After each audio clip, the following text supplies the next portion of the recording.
The Johnson Wax Program with Fibber McGee and Molly.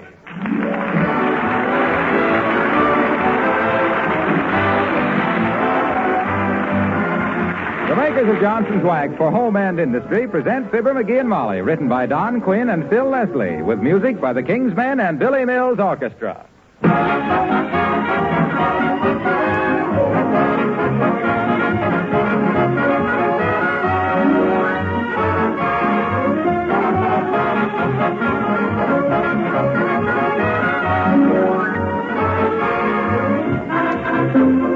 Every now and then, a lady asks me why I don't say more about one of her pet Johnson products, Johnson's Cream Wax. Well, perhaps I have neglected it, but I'll try to make amends. Cream Wax, you know, is the wax polish that was developed especially for furniture and woodwork. It's a white liquid that does a remarkable cleaning job, cleans as it polishes. Women like it particularly for cleaning and protecting light-painted woodwork, though it's equally good on dark woodwork and all furniture. And for keeping a white refrigerator spick and span, there's nothing better. Dirt, spots, and fingerprints are whisked away instantly when you apply Johnson's Cream Wax. It requires a minimum of rubbing, leaves a satin-smooth, dry wax finish that protects tabletops, chair arms, in fact, all furniture and woodwork, against minor scratches and stains. Cream Wax brings out all the beauty of the wood grain. And, of course, like all wax finishes, it does not collect dust as do ordinary oil furniture polishes. Next time you're shopping, get a bottle of Johnson's Cream Wax and try it on your furniture and woodwork.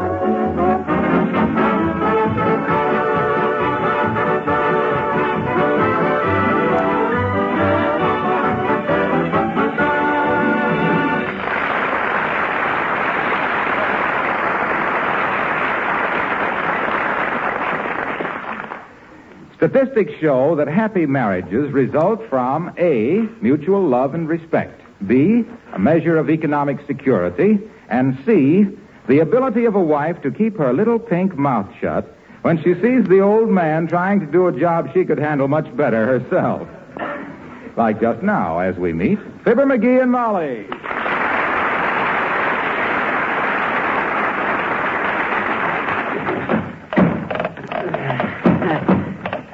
No, that can't be right. This leg must fit into this socket here. Dead rat, that dead ratted.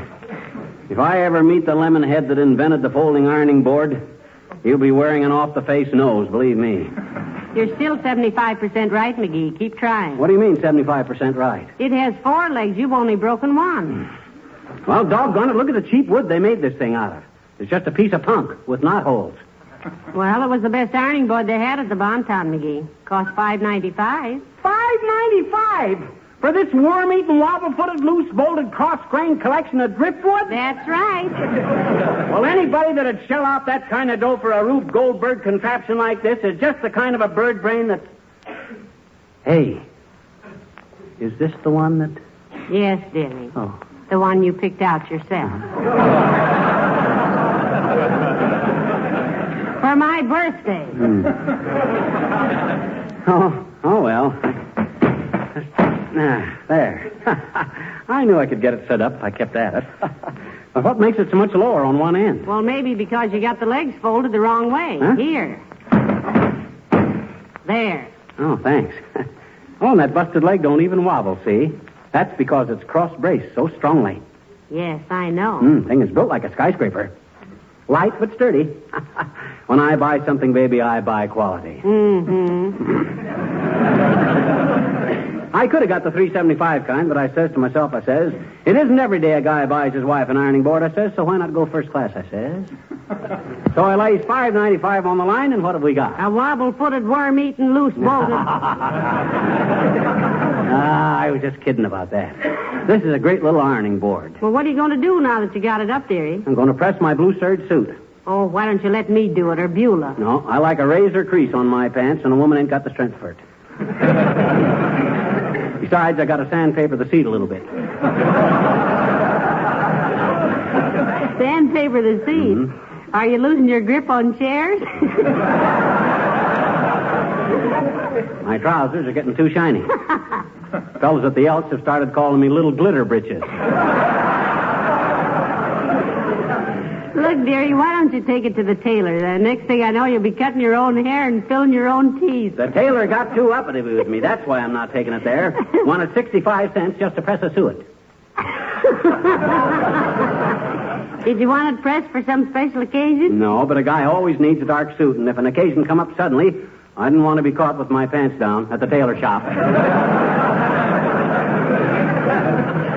But, McGee, he's been charging 65 cents for 15 years. Exactly. That price is outmoded. With modern equipment, he can afford to do it for 50 cents, and I told him so. And he said? Oh, never mind what he said. It would have been a physical impossibility anyway.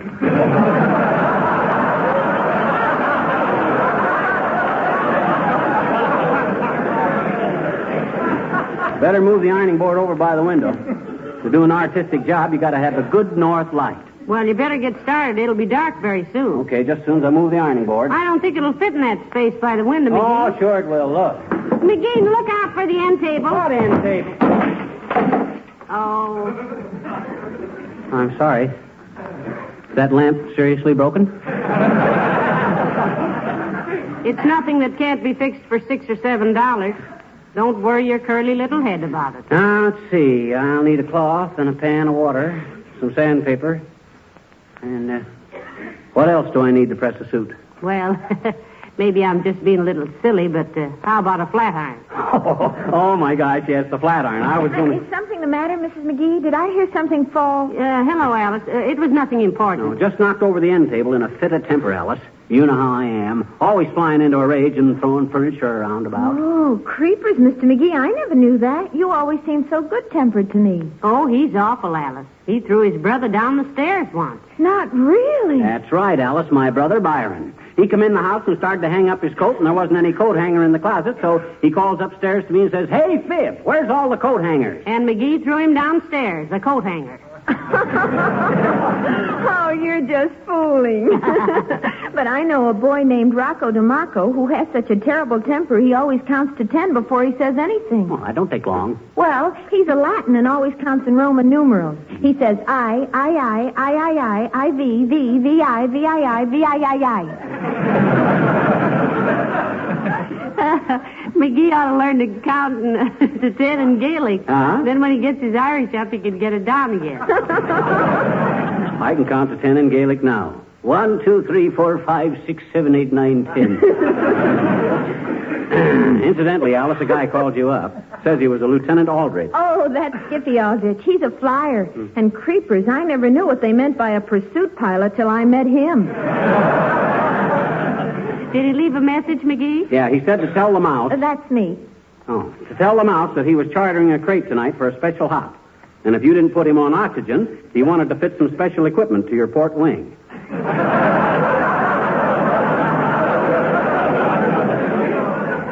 That stuff makes sense to you? Oh, yes. He meant he was renting a car tonight for a big dance, and if I didn't give him the air, he wanted to give me an engagement ring. Heavenly days. I just get to know the steering gear from the radiator on an automobile and the airplane around it. It's discouraging.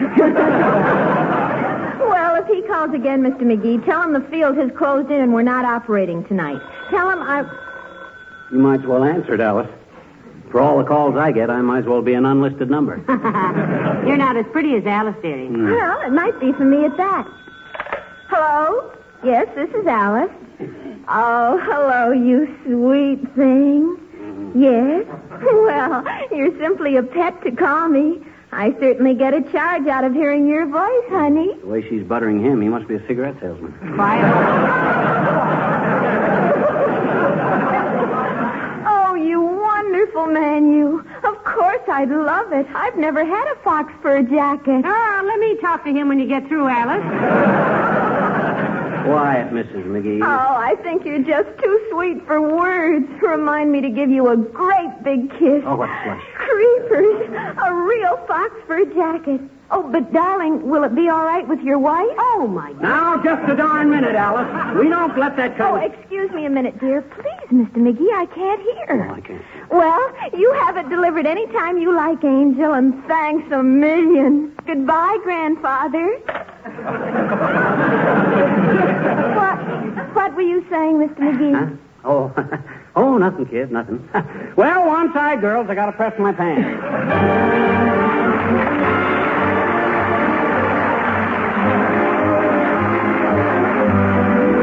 Billy Mills and the orchestra play Tico Tico.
Hey, Molly, what are you doing? If you're making out the Christmas list, don't forget those anti-tuberculosis Christmas seals. This is just a little memorandum, McGee. Why, what do you want? The pliers. Where's the pliers?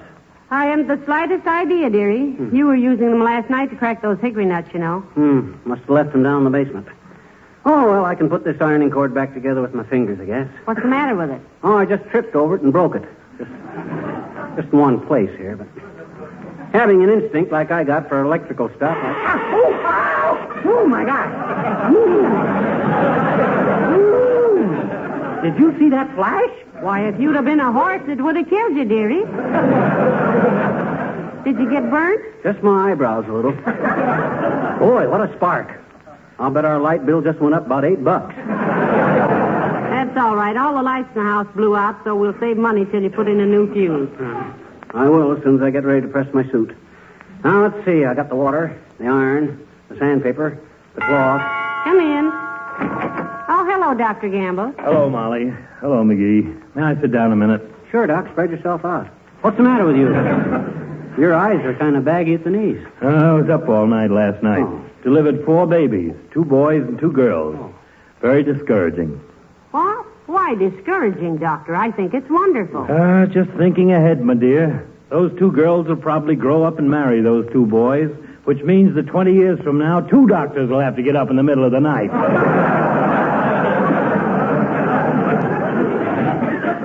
You poor lad. It certainly keeps you on the go with so many doctors in the service, doesn't it? Yes, I'm like a man who's running too fast. He's got to keep going or he'll fall flat on his septum.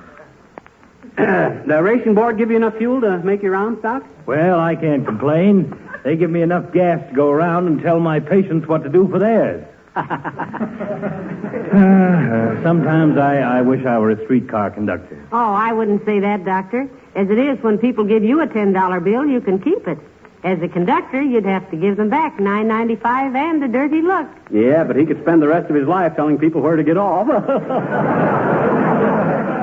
I do that now. I browbeat and insult people, trying to make them live sensibly, or just live. Mm-hmm. And the minute I go out the door, they laugh and say, "Isn't he a sweet old character?" Say, by the way, it's getting dark in here. Why don't you turn some lights on? Well, McGee blew a fuse, Doctor. He was trying to fix the cord to the flat iron. He's going to press his suit. Why doesn't Goon Boy take it to a tailor? Doctor, he thinks the tailor overcharges. He wanted 65 cents to press the suit, and McGee thought he should do it for 50. And he should, too. He's got all modern equipment, presses a suit in a third of the time he used to, and charges the same high prices as he used to. Why, you little cheapskate. Who's a cheapskate? To give you a short answer, you are. Oh.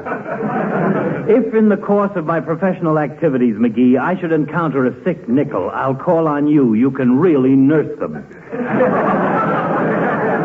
Well, I'm going to get back to the office. It's probably full of headaches with people attached. Good day.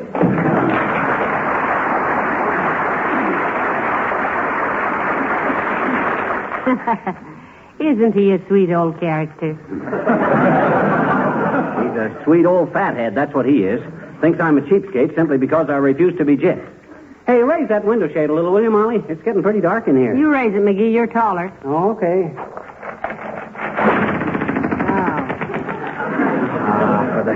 Slipped out of my hand. Now the cord's stuck. Better let Mother do it, dearie. Those window shades are tricky, you know. No. I can do it.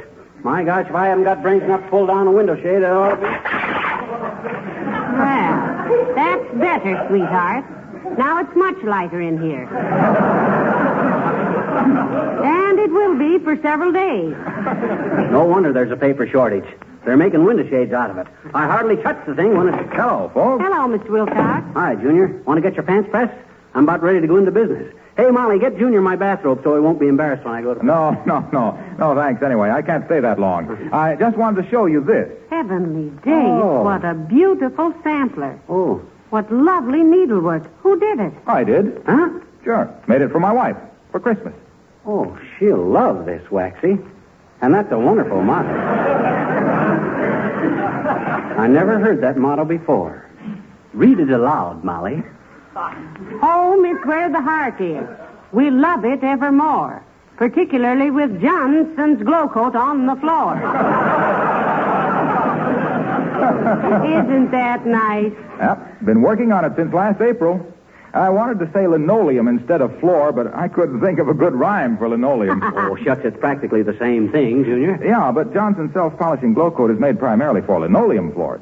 You may possibly have heard me tell how it brings back life and brilliance to faded and worn linoleum, and how easy it is to apply. Yes, we may have. Mm-hmm. That's one of the strongest possibilities I've heard today. In fact, I was hoping to make a sampler with 3 verses and tell how you just pour out a little glow coat on the linoleum, spread it around with a long-handled applier, let it dry for 20 minutes or less to a sparkling, protective finish. I didn't have time before Christmas. Oh, I think your wife would have waited for it, Mr. Wilcox. Yes, and I'm sure we would have. Hey, where'd you learn to do needlework, Waxy? Well, when I got married, my wife wanted me to give up polo, and gee whiz, a man has to do something. Why, of course, Mr. Wilcox. And there's nothing like a couple of chuckers of tatting to keep a man in condition. You ought to see the needlepoint golf bag I'm working. Hey, what do you got in your hand there, pal? Oh, this? Oh, just a window shade, Junior. I always carry one of these around. Just in case I want to peek at somebody. You're sure you don't want your pants wax pressy? Or your pants pressed, Waxy? No, thanks, pal. I got to get home and finish my sampler. Oh. I got 3 rose petals in the upper right-hand corner to do. Yeah.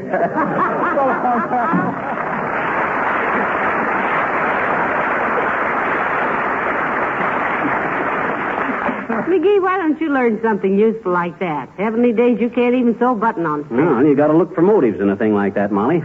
What could you say about glow coat on a button? Well, there's that, of course. And when are you going to start pressing that suit? Well, it's too dark now without an electric light, and besides, the iron wouldn't work. Hey, run down and slap a fuse in the box, will you, Molly? Oh, no, wait a minute. Here's a penny. It's worth a dime at least, dearie. I'm not paying you for the errand. I just suggested you put the penny in instead of a fuse. I've heard about people doing that. No, not me, McGee. I may be hanged, but I'll be hanged if I'll be electrocuted. I'll use a fuse. Okay, suit yourself. Hey, bring back a couple of shingle nails when you come back, will you? This ironing board's getting kind of wobbly again. All right. Okay. Ah, there goes a good kid. Does she scold and nag just because I mess up the house with a project like this? No, sir, not her. And will she give me little digs about it for the next 6 weeks? Yes, sir, I'll bet she does. My gosh, Come in. Hi, mister. Oh, hello there, Teeny. I haven't got time to punch the bag with you now, sis. I got to iron a suit. Oh, well, I just... I says I got no time for small talk, small fry. I got a pressing engagement. I guess my daddy was right, I guess. Your daddy was right about what? You, I betcha. What did he say about me? He said your theme song ought to be Bright in the Corn Where You Are. Your old man's quite a comic, sis. Mm-hmm. I'll bet he could get a great laugh with that gag if he had somebody tied down and was tickling their bare feet with a feather while he told it. My daddy's a nice man. And he's going to get me a little pony for Christmas, too, I betcha. Oh, he is, huh? I says he is, huh? He is what? He's going to get you a pony for Christmas. Is he really? Oh, goody, goody, goody. Doggone it, how do I know? How does he know either? I haven't told anybody but Santa Claus yet. Well, no, I wouldn't lean too heavy on that, sis.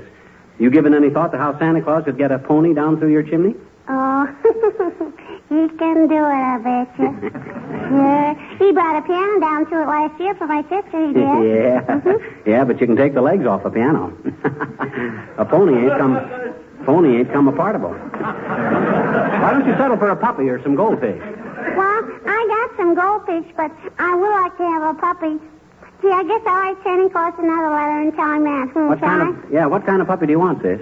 One of those little low kinds. Mm-hmm. My daddy says they look like their mother was frightened by a taffy pull. Oh, a dash one. Mm-hmm. Sure. And I know just where Santa Claus can get one, too, I betcha. Where? At the Empress Movie Theater. Mm-hmm. I saw the sign they had up. Why, that theater just shows Western pictures, sis. They don't sell puppies. Maybe they're giving them away or something, then. What makes you think so? Well, gee, they got a big poster up in front that says, "Get along, little doggy, all this week." So long, mister. I gotta go write the letter.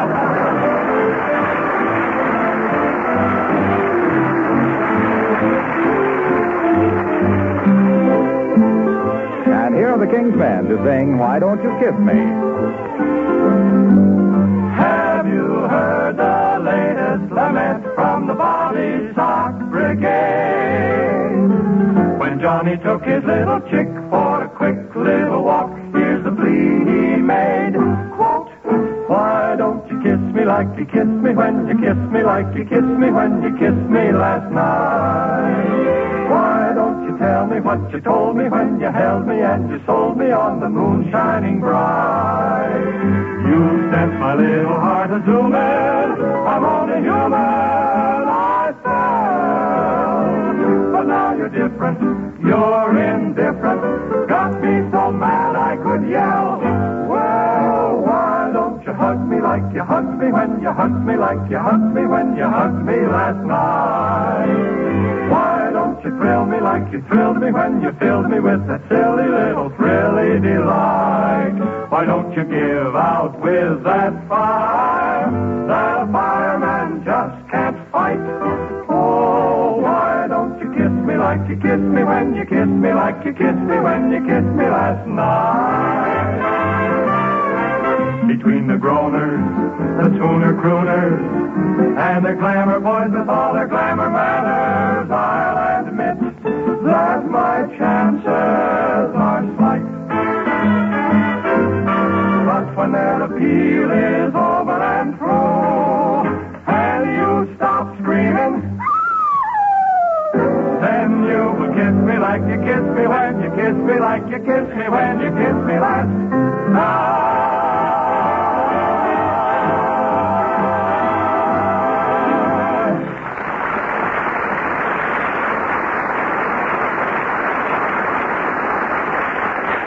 Well, now that the lights are on again, McGee, are you going to press that suit? You bet I am, Tootsie. I'm going to put a crease in them blue serge pants that'll cut through a solid wall of human flesh when I go Christmas shopping. Hey, did you see the crowds at the Bontown lately? I says, have you seen the... Hey, Molly! Oh, I beg your pardon, McGee. I wasn't paying any attention. What'd you say? What's that you're writing anyway? Don't tell me you're starting that diary again. No, sweetheart. Not at this late date. Diaries are for people with no one to confide in. I have you. Oh, shucks, thanks. And you're much easier to read than my writing. I can't understand that, me being such a fine type. Well, here we go. What are you doing now? Going to move this ironing board back by the wall so the light cord will reach. Getting too dark outside to use the window. Well, I wish you'd make up your mind just for it. McGee, watch the end of the board. Oh, I know what I'm... What'd I bust? The window. That's what I thought. Sounded like a window. Better stuff something in it or we'll freeze before morning. Maybe I can get the hardware man to come over and fix it. Hand me the phone. Here. Thanks. Hello, operator. Jimmy Anderson's Hardware. Where have you been lately, Mert? I missed you. Oh, dear. How's every little thing, Mert? Tis, eh? Your uncle joined the Vegetable and Delicatessen Dealers Businessmen Symphony Orchestra. Well, good for him, Mert. What does he play, McGee? Sweet potato. Doubles on the dill piccolo. What say, Mert? Well, I guess they must be closed. Well, thanks anyway, Mert. We can hang a blanket over it for tonight, Molly. I wish we could hang a blanket over this whole afternoon, dear. Well, you're not sore because I wouldn't let a guy jip me out of 65 cents, are you, No, Molly? sweet, but look at this little memorandum. Broken ironing board, $5.95. Broken lamp, $6.50. Light fuse, 5 cents. New window shade, $1.25. New window, $1.50. Light bulbs, $2. Repair end table, $3. New extension cord, 89 cents. Total, $21.14. Yeah, but you got to remember, 65 cents comes off of there for pressing my own suit. When did you do that? Why, just... Oh, my gosh, I haven't done it yet, have I? Well, I'm getting right at it. Where's my... Oh, hey, Beulah. Oh, Beulah. You may modulate your tone, sir. Beulah is here. Beulah, Mr. McGee wants you to bring down his blue serge suit. Yeah, we're going to press it, Beulah. Yes, sir, but that blue serge suit. Well, for goodness sake, what's been going on here? Tycoon? You mean a typhoon, Beulah? Yeah, Tycoon is a big businessman. I don't mean to insult your friends, sir, but no businessman, I don't care how big, got any business wrecking a house like this. It's going to take me 3 days to get it back in shape for human habitation. Well, Mr. McGee had a few little accidents, Beulah. You know how he is, all thumbs, elbows, and hips, and 2 left feet. Well, my gosh, this is a lot of fuss about a couple of busted light bulbs and a broken window. Anybody think I took a hammer to your emerald necklace? I haven't got an emerald necklace. We ain't got no hammer either. Mr. McGee left it on the running board of the... What they got us confusing here? Well, Mr. McGee was getting ready to press his blue serge suit, Beulah. And sandpaper the pants, too. They're getting so shiny, if I ever tore them, I'd have 7 years bad luck. 7 years bad luck? What the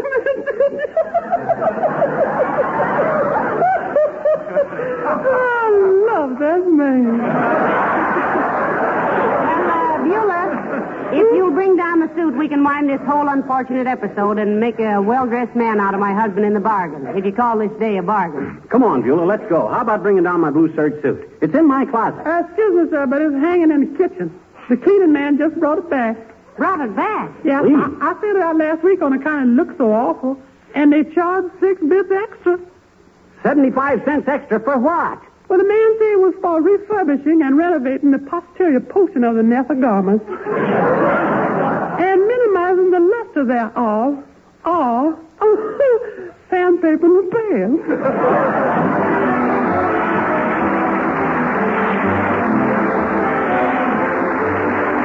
If your linoleum floors could talk to you, they would probably begin about now to ask for a little extra protection against the wet rubbers and galoshes that winter brings. And I have an idea they'd probably say, thanks for the Glow Coat. You can so easily give your floors extra protection these days with Johnson's self-polishing Glow Coat. You can renew the Glow Coat film as often as necessary with a minimum of work because, as you know, Glow Coat needs no rubbing or buffing. It shines as it dries without any work from you except spreading it around on the floor with a cloth or Glow Coat applier. If you're doing some war work, and who isn't, all the more reason for using labor-saving Glow Coat. Linoleum manufacturers themselves recommend this way of caring for all kinds of linoleum surfaces. They know it makes the linoleum last much longer and give greater satisfaction to their customers. McGee, I think you better get a new suit. This blue serge is just about shot. Gee, I hate to get a new suit without cuffs, too. Besides, this old suit has paid for itself many times over. In nickels. In nickels? Yep. You go into a telephone booth and start to put a nickel in the box and you drop it. So you just laugh because you know you'll find it later in the cuff of your pants. Wouldn't it be more delicate, dearie, if you said one would find it in the cuff of one's pants? I don't like that personal note. Huh? Oh, yes. Excuse me. Good night. Good night, all.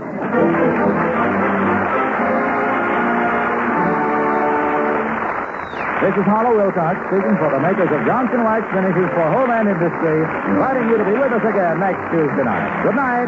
This is the National Broadcasting Company.